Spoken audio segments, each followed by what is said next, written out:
शुभेच्छा देऊन झाल्या असतीलच, मनातून दिले ना. उठल्या उठल्या मी सांगू तुमचे गुरु कोण, तुमचे गुरुवर्य कोण, मी इथून सांगते. जेव्हा तुम्हाला समजलं आज गुरुपौर्णिमा आहे किंवा काल समजलं उद्या गुरुपौर्णिमा आहे, गुरुपौर्णिमा म्हणल्यानंतर जे पहिलं नाव तुम्हाला आठवलं ते तुमचे गुरु.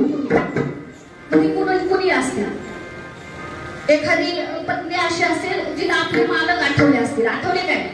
असू दे आजच्या दिवस होय म्हणा, म्हणा आठवले. कदाचित त्यांना आठवतील पण तुमचं काय गुरु म्हणून पत्नी आठवली काय? आठवे सांगता येत. कुणीतरी असे म्हणते काय मला शिकवायला पत्नी कुठं गुरु असते काय? पत्नी कुठं गुरु? तुलसीदास या संसार बंधनातून बाहेर काढणारी कोण होती माहितीये का? कोण होती? त्यांची पत्नी.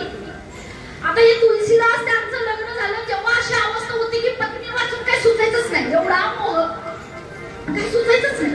आता झालं एक दिवस असं की ती पत्नी म्हणते की मी थोडे 4 दिवस माहेरी जाऊन येते. बघा विषय आला म्हणून वाढवते मी. पत्नी कुणाला गुरु म्हणून हे वाक्य पटत नाही, पचत पण नाही. आता ही पत्नी जी आहे ती काय म्हणते की मी 4 दिवस माहेरी जाते. ती निघून गेली. गेल्यावर यांची व्याकुळ अवस्था अशी झाली काय सुचना. नेमके पावसाळ्याचे दिवस होते. या आता चालू आहेत काय असे, नद्यांना पूर आला होता, सगळ्या रस्त्यावरनं पाणी होतं. आता ती निघून गेली, एवढी व्याकुळता की संध्याकाळी अगदी काहीही दिसत नव्हती पायातली गोष्ट. त्यावेळेला ते बाहेर पडले. बाहेर पडल्यानंतर एक नाव दिसली, त्या नावेत बसले. नावेत बसून पत्नीच्या घराजवळ गेले. पत्नी वरच्या मजल्यावर आहे, तिच्याकडे जायचं म्हणून एक दोरी दिसली. त्या दोरीचा आधार घेऊन ते वरती चढले आणि वरती चढल्यानंतर आपल्या पत्नीला हात मारले.